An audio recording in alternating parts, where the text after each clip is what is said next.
안녕하세요. 오늘도 사연살롱을 찾아주셔서 감사합니다. 저는 서울 사는 40대 남성이에요. 젊을 때는 일만 하느라 제대로 연애도 못 해봤어요.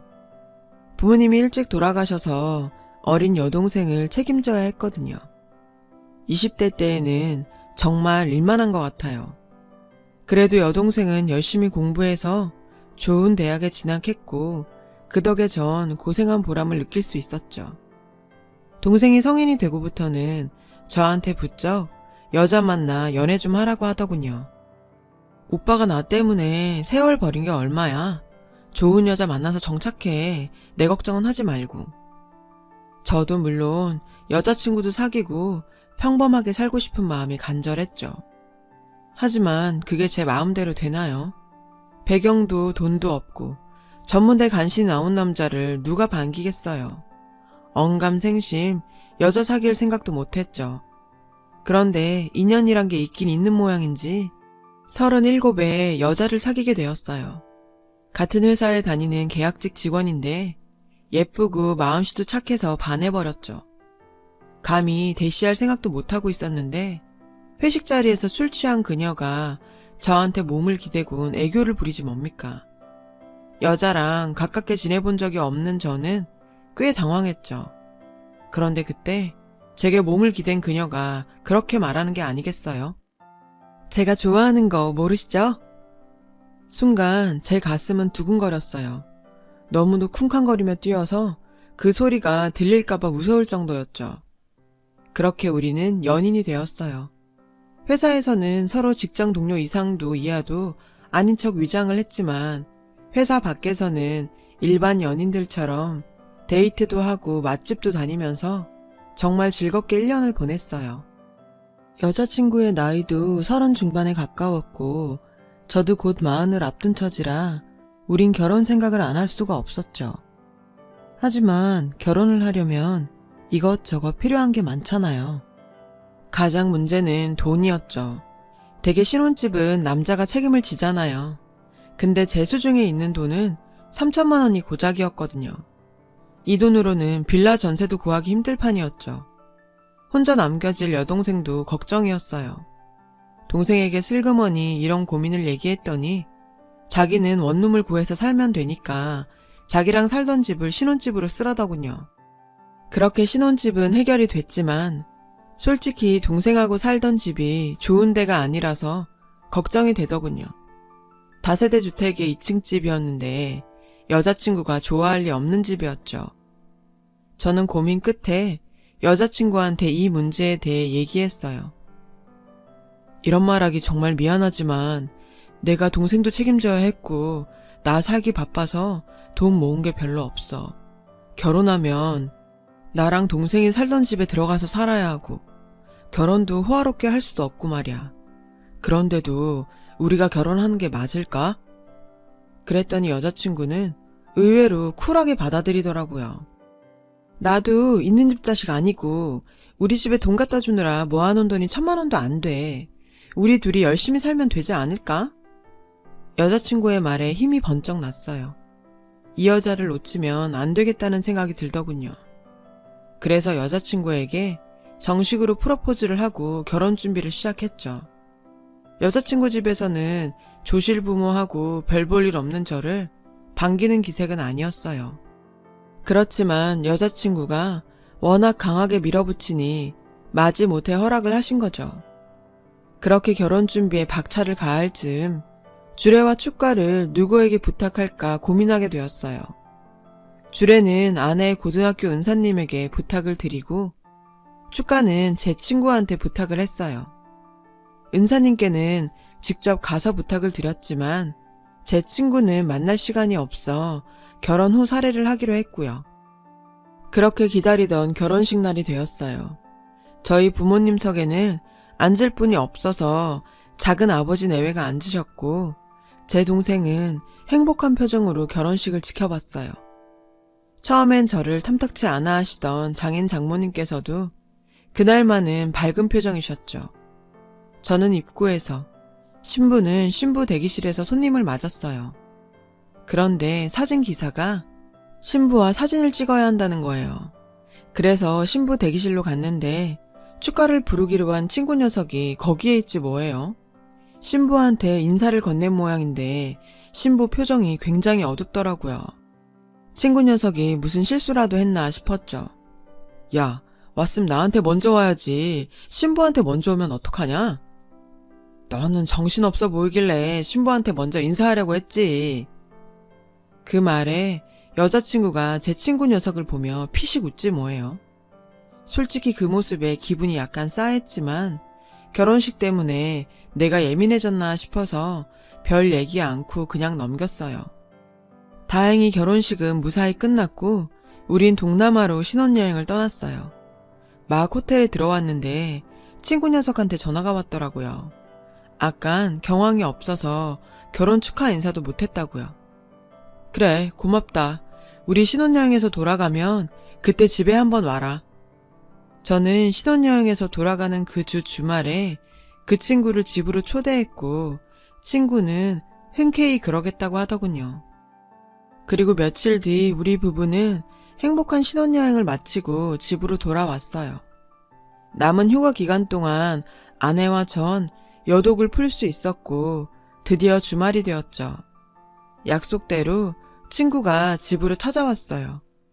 치킨도 시키고 아내가 직접 준비한 전골에 소주를 마시면서 옛날 얘기도 하면서 즐겁게 주말 저녁을 보내고 있었어요. 수철아, 축가 불러줘서 정말 고맙다. 뭘 그런 걸 가지고. 근데 진혁이 너 설마 아직도 그 중소기업 다니는 거냐? 그렇지 뭐. 왜? 친구 녀석은 한숨을 푹 쉬더니 저한테 훈계조로 말하더군요. 중소기업 다니는 남자한테 무슨 미래가 있냐. 재수씨가 착하니까 너랑 결혼해줬지만 사실 미래성이 없잖냐. 그러지 말고 너도 사업할래? 나 사실 음식점에서 돈 엄청 벌고 있어. 시작한 지는 얼마 안 됐는데 배달까지 해서 돈을 쓸어 모은다 모아. 친구 녀석의 이런 허세는 처음이라 솔직히 좀 놀랐어요. 돈을 많이 번다는 얘기도 처음 들었고 원래 다니던 직장을 때려치우고 사업을 시작했다는 것도 금시초문이었거든요. 게다가 녀석의 태도가 이전에 제가 알던 모습이 아니었죠. 허세가 가득 들어있는 말투가 무척 낯설더라고요. 그런가? 하긴 사업이 돈은 많이 벌겠지. 근데 그건 뭐 아무나 하겠냐? 나는 그냥 월급쟁이가 딱이야. 근데 넌 결혼은 언제 할 거냐? 사귀는 여자는 있어? 그 말에 친구 녀석이 피식 웃더군요. 돈이 있는데 여자가 문제겠냐? 돈 있으면 여잔 당연히 따르는 거지. 결혼이야 언제든 하면 되는 거고. 난 아직은 싱글라이프 즐기려고. 그날 친구 녀석은 예전 같지 않게 자기 자랑만 늘어놓다 돌아갔어요. 친구가 가고 기분이 참 이상하더라고요. 제가 알던 그 친구는 그냥 저랑 비슷한 소시민이었거든요. 친구가 성공한 건 참 다행이지만 바람이 든 건 확실했죠. 그렇게 집들이도 끝나고 우리 부부는 본격적으로 신혼생활을 시작했어요. 그런데 결혼한 지 3개월 만에 아내가 회사를 그만두겠다고 하는 거예요. 저는 조금 당황했어요. 아이 계획도 있고 벌 수 있을 때 맞벌이를 했으면 했거든요. 하지만 아내는 완강했죠. 나 계약직이라 어차피 곧 그만둬야 한단 말이야. 무시당하는 것도 이제 지겨워. 계약직이지만 연장할 수 있잖아. 아이도 생길 텐데 돈을 좀 모아야 하지 않을까? 내가 벌면 얼마나 번다고 그래?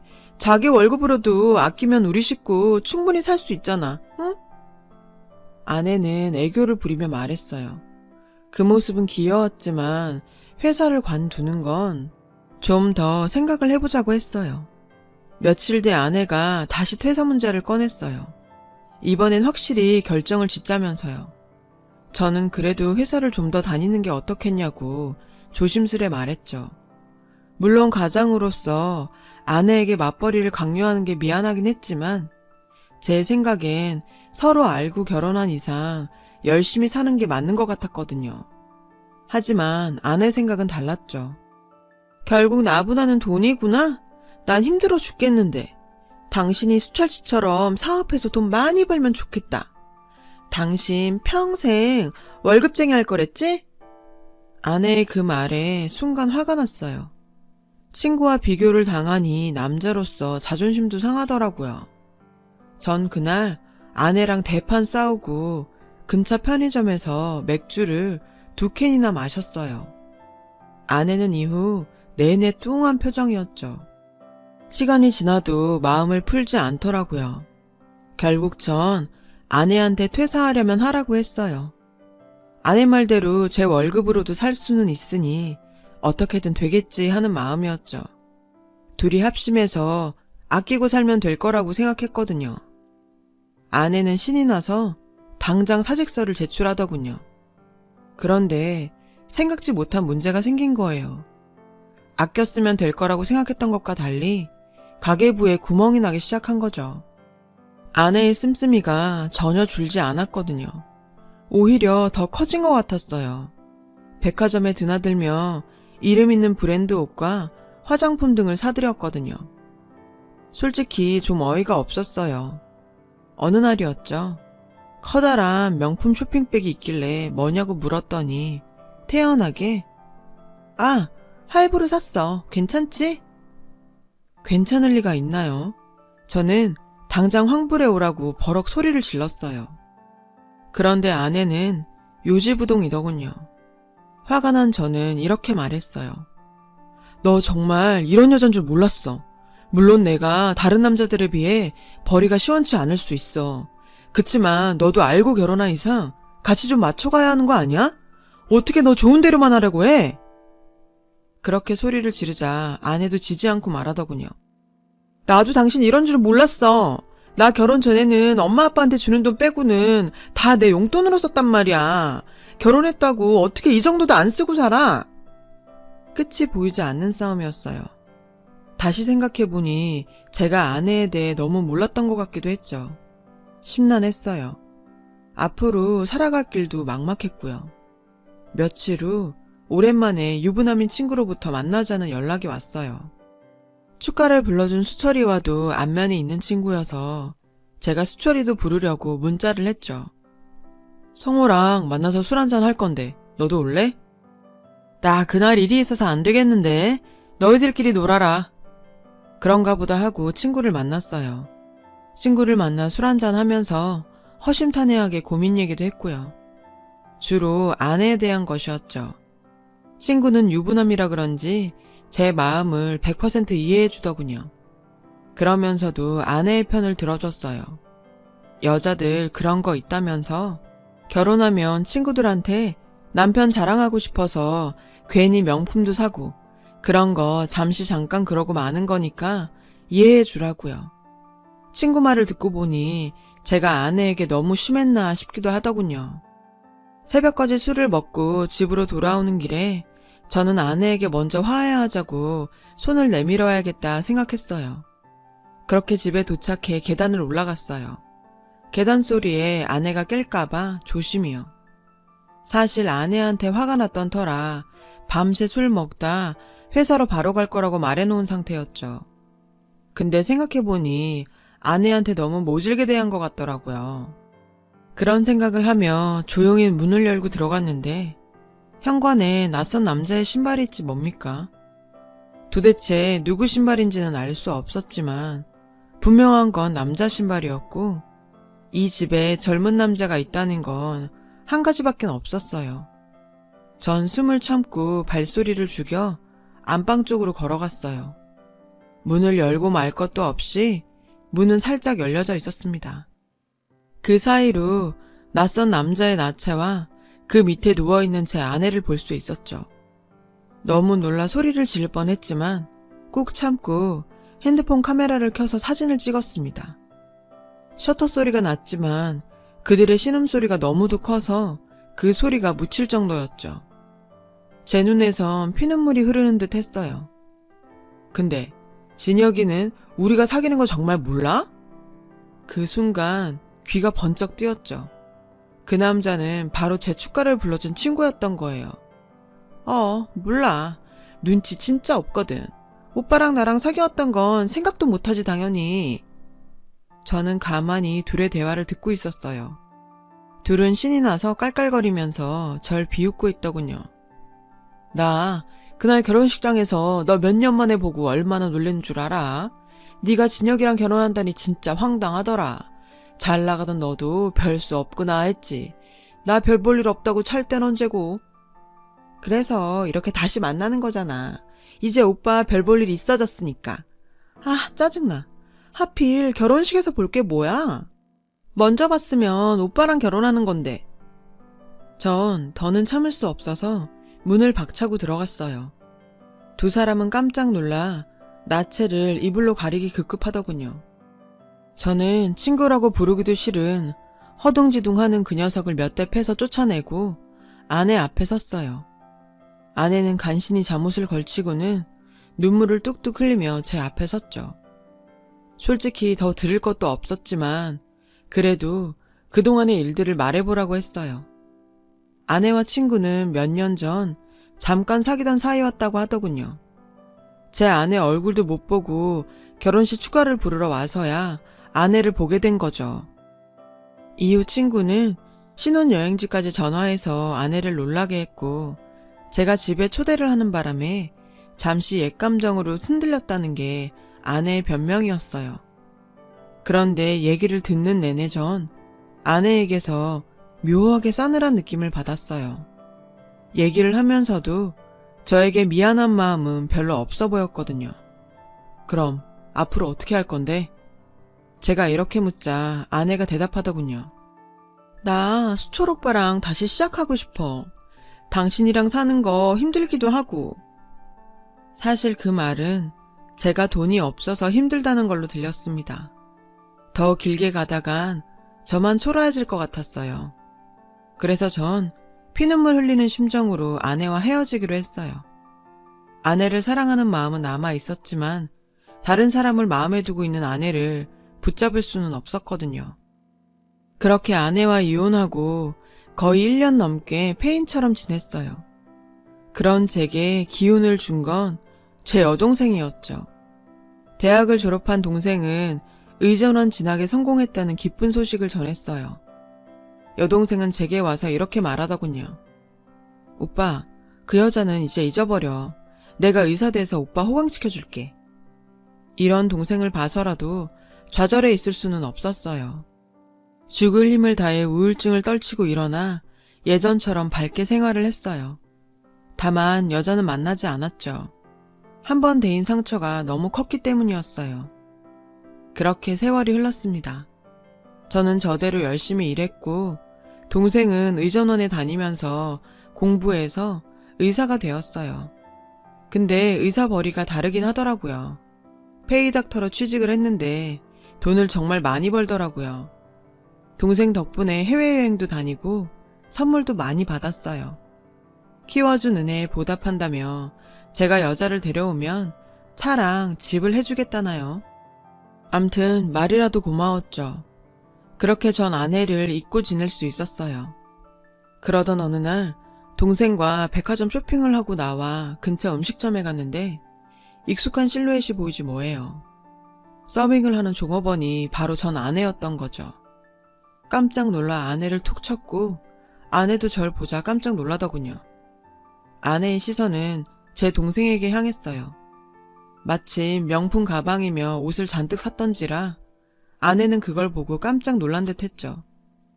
동생은 불쾌하다면서 아내가 있는 음식점을 나가버렸고 저는 아내를 붙잡아 얘기를 했어요. 여기서 일하는 거야? 아내는 전과 다르게 굉장히 초췌해 보였어요. 이내 눈을 반짝이며 동생에 대해 묻더군요. 좋은데 시집이라도 갔느냐며 호기심을 보였죠. 전 의전원에 가서 의사가 되었다고 말했어요. 순간 아내의 눈이 심하게 흔들리더군요. 평범한 줄 알았던 제 동생이 그렇게 출세했다니 놀란 기색이 역력했죠. 수철이랑 다시 만나는 거 아니었어? 건너 들어 그런 줄 알고 있었는데. 제가 이렇게 말하니 아내가 주저앉아 대성통곡하더군요. 엉엉 우는 아내의 모습에 주변 사람들이 쳐다보길래 창피하기도 하고 해서 근처 카페로 데리고 갔어요. 카페에 앉은 아내는 좀 진정을 하더니 저한테 그동안의 일을 털어놓더군요. 김수철 그 자식 나한테 완전 사기친 거야. 아내는 훌쩍이면서도 도끼를 품고는 친구에 대해 잔뜩 욕을 하더군요. 음식점에서 성공했다길래 당신 버리고 결혼했더니 성공은 무슨, 완전 사기였어. 음식점은커녕 백수더라고. 끌고 다니던 좋은 차도 다 빚이었고, 결혼 3달 만에 이혼했더니 부모님이 나 안 본 데서 쫓겨나서 여기서 일하는 거야. 자기야, 나 완전 사기당했어. 기가 막혔어요. 사람이 어쩜 그렇게 어리석을 수 있을까. 아내가 정말 한심하더군요. 그래도 하고 있는 꼴이 꼬질꼬질하고 사는 게 힘들어 보이길래 10만 원 쥐어주고 카페에서 나왔습니다. 그랬더니 따라 나와 울면서 매달리더군요. 여보 미안해. 우리 다시 시작하면 안 될까? 그 순간 제가 어떻게 이렇게 뻔뻔한 여자랑 살았나 싶더군요. 그렇게 나 버리고 가놓고 이제 와 다시 살자고? 내 동생 출세하니까 이제 와서 다시 살고 싶니? 너 그렇게 살지 마라. 이제라도 진실되게 네 힘으로 돈 벌어서 성실하게 살라고. 그렇게 퍼붓곤 아내를 뿌리치고 그 자리에서 빠져나왔어요. 전 아내는 뒤에서 오열하더군요. 한동안 안타까운 마음이 들긴 했지만 다시 시작할 생각은 전혀 없었어요. 동생은 학을 떼고 난리를 쳤고요. 저는 요새 평범하게 회사 다니면서 생활하고 있어요. 마음이 다쳐서 다시 연애를 할 수 있을까 했는데 다행히 여자친구도 생겼고요. 동생은 여전히 저한테 잘하고 뭐라도 더 해주려고 난리예요. 짧은 기간 동안 비록 여러 가지 아픈 일은 겪었지만 이 정도면 행복한 인생이 아닐까 싶네요. 살아왔었던 것처럼 그냥 무던히 제 할 일 잘 하면서 평범하게 행복하게 살고 싶습니다. 제 긴 사연 들어주셔서 고맙습니다. 건강하세요. 여러분, 사연 댓글에 응원과 현명한 조언 부탁드려요. 좋아요와 구독은 저에게 큰 힘이 됩니다. 오늘도 좋은 일 가득하세요.